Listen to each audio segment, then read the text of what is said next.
Jemaah rahimakumullah. Termasuk ajaran tertinggi yang ditunjukkan oleh Al-Quran kepada kita adalah seruan untuk meninggalkan dosa-dosa batin dan juga dosa-dosa lahir. Dosa-dosa batin maknanya adalah dosa yang tak nampak dikerjakan oleh kita. Adapun dosa-dosa lahir adalah dosa yang dengan jelas dan nyata nampak kita kerjakan. Dosa lahiriah ada kalanya dijauhi manusia. Karena sejatinya mereka manusia itu malu terhadap orang-orang di sekitarnya jika ia berbuat dosa dengan terang-terangan. Dia melakukan dosa dengan terang-terangan, dia akan malu. Atau dia akan takut kepada celaan masyarakat. Atau takut terjerat oleh kekuasaan undang-undang bila mana seseorang ketahuan mengerjakan dosa dengan terang-terangan. Oleh karenanya Islam dengan ajaran tertingginya melarang kita untuk melakukan dosa lahiriah, dosa yang nyata kita kerjakan secara terang-terangan di hadapan manusia. Dan tidak juga hanya dosa lahiriah, namun juga Allah melarang untuk kita melakukan dosa batiniah. Namun ketahuilah, menjauhi dosa-dosa batiniah ini juga sangat besar sulitnya untuk kita hindari. Kenapa demikian?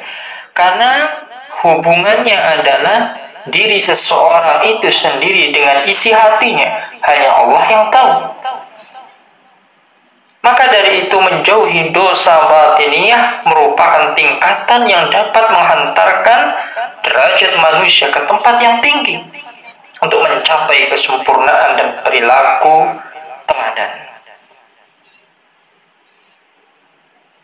Allah Subhanahu wa taala berfirman dalam Quran surat Al-A'raf ayat 33. Katakanlah, sesungguhnya Rabbku, yaitu Allah Azza wa Jalla, mengharamkan perbuatan-perbuatan keji yang terlihat daripadanya dan yang tersembunyi. Artinya apa?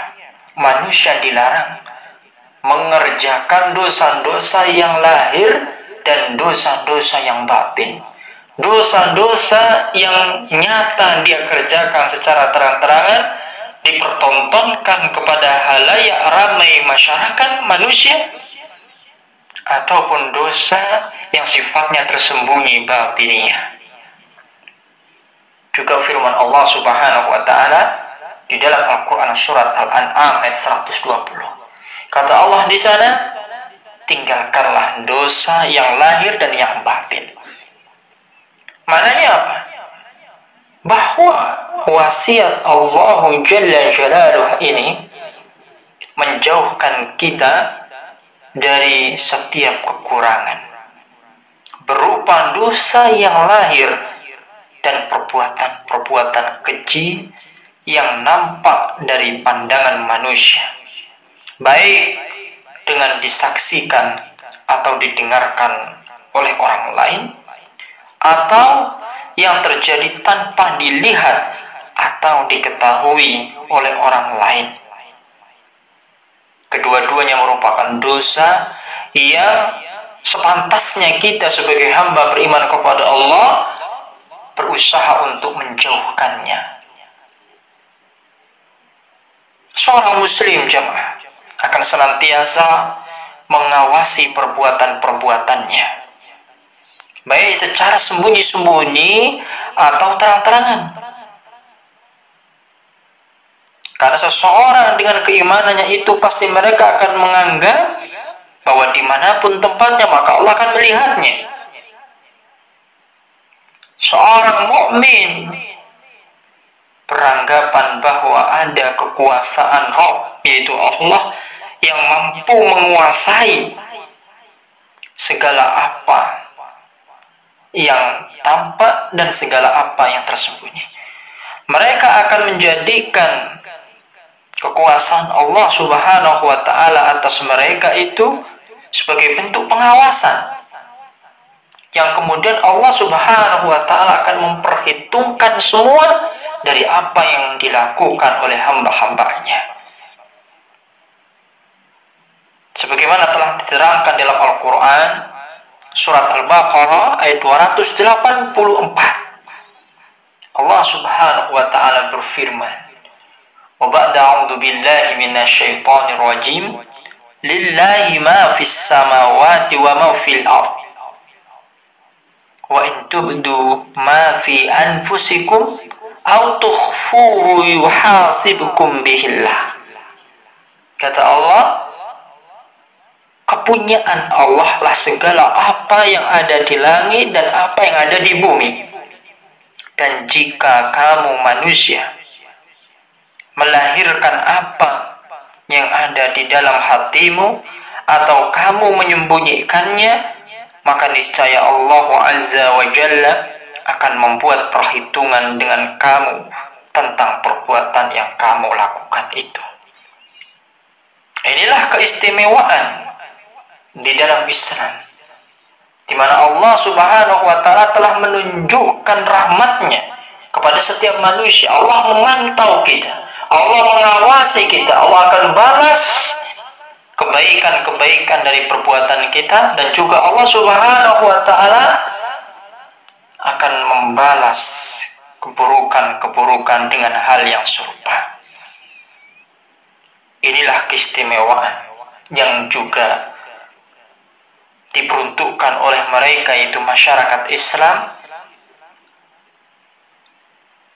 yang seharusnya mereka meyakini bahwa ini merupakan bentuk keimanan yang besar kepada Allah. Karenanya Allah Subhanahu wa Ta'ala mengabarkan kepada kita bahwa Allah itu menguasai.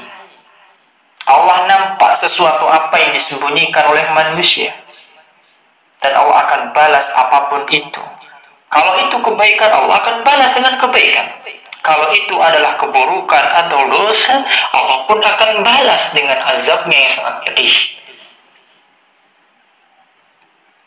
Kaum muslimin jamaah yang berbahagia karena Allah. Kemudian inilah keistimewaan masyarakat Islam atas masyarakat materialis, di mana sebagian anggota masyarakat materialis ada kalanya menyalahi undang-undang sipil secara sembunyi-sembunyi karena takut pada hukuman yang akan ditimpakan. Adapun orang-orang yang benar-benar terdapat dalam hatinya keimanan, mereka benar-benar beriman kepada Allah, maka ia memiliki pengawasan pribadi yang kekal, baik dalam keadaan sembunyi-sembunyi maupun terang-terangan. Ini bedanya. Kalau kita semua benar-benar beriman kepada Allah, maka di sana ada ihsan. Anta'budallah ka'annaka tarah, fa in lam takun tarahu fa innahu yaraka. Jika engkau beribadah kepada Allah, maka seolah-olah engkau melihat Allah. Jika engkau kemudian tidak mampu melihat Allah, maka sungguh ketahuilah bahwa Allah melihat manusia dimanapun mereka berada. Ini tingkatan yang tinggi dalam iman. Inilah ihsan. Malaikat Jibril mengajarkan ini kepada Rasulullah SAW. Inilah tingkatan keimanan tertinggi setelah Islam dan iman kepada Allah. Ihsan. Nah, jamaah rahimakumullah, berbeda dengan masyarakat yang sifatnya materialis. Terkadang mereka ini menjauh sesuatu yang buruk bukan karena takut kepada Allah, bukan karena beranggapan Allah akan mengawasinya, bukan. Namun mereka takut terhadap perundang-undangan yang telah diatur berupa sanksi-sanksi. Mereka takut dipenjara, mereka takut dicela, mereka takut diasingkan. Hanya sebatas itu. Maka orang yang beriman, jadikanlah setiap waktu diisi dengan kebaikan. Karena mereka yakin, orang beriman yakin, kebaikan itu akan dibalas kebaikan oleh Allah. Dan hendaknya orang beriman menjauhi perkara-perkara dosa, baik yang nampak maupun yang tidak nampak, baik yang batin maupun yang lahiriah. Ingat bahwa Allah melihatnya. Sekecil apapun dosa yang dia lakukan dalam keadaan sembunyi-sembunyi, maka Allah akan melihatnya. Apalagi sekecil dosa yang dilakukan oleh seorang hamba secara terang-terangan, nambah-nambah Allah akan memperhitungkannya dengan nyata dan jelas. Nah, kemudian jamaah rahimakumullah, maka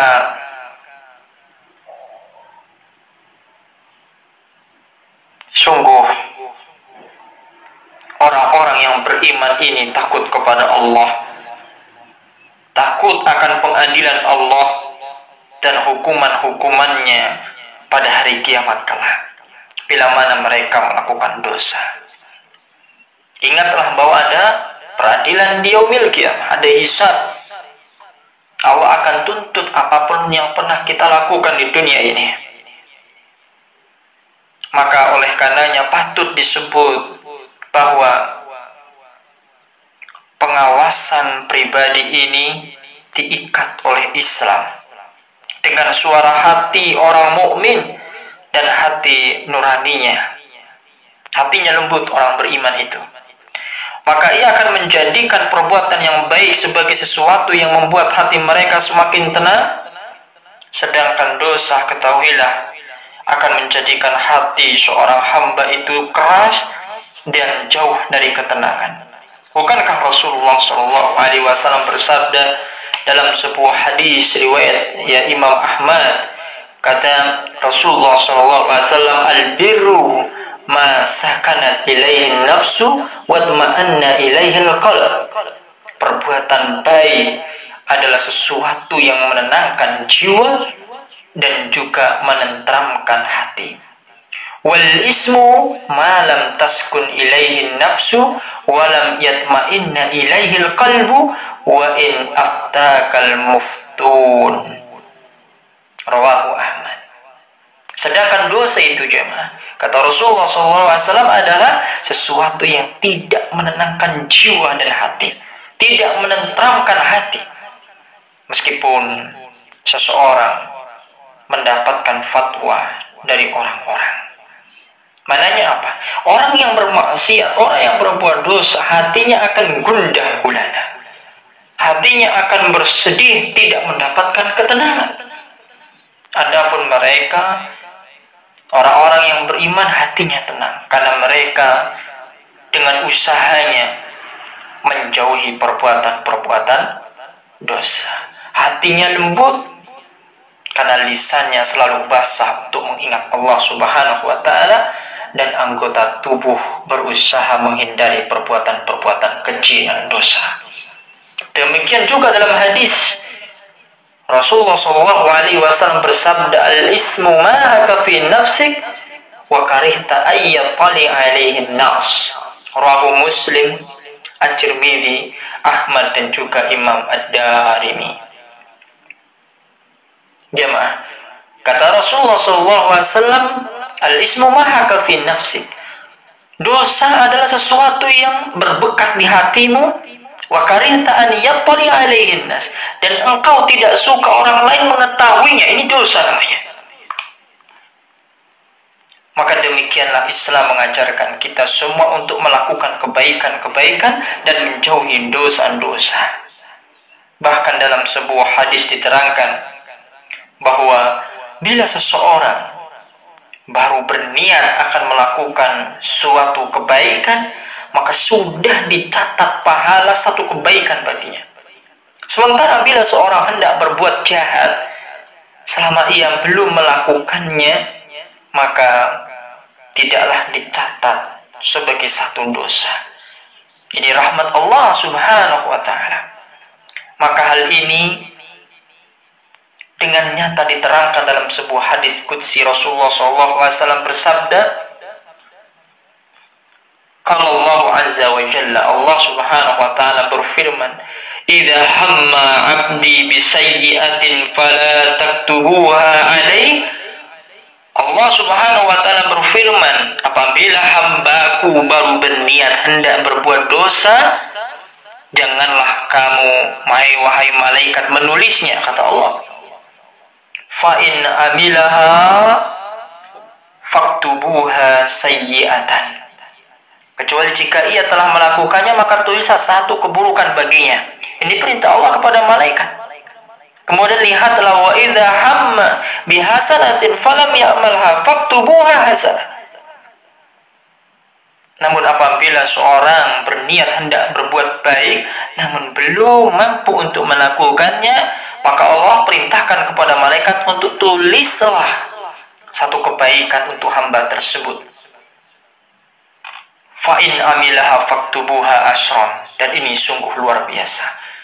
Ketika seorang muslim niat baiknya dapat dikerjakan, dapat dilakukan, maka baginya ditulis 10 kebaikan.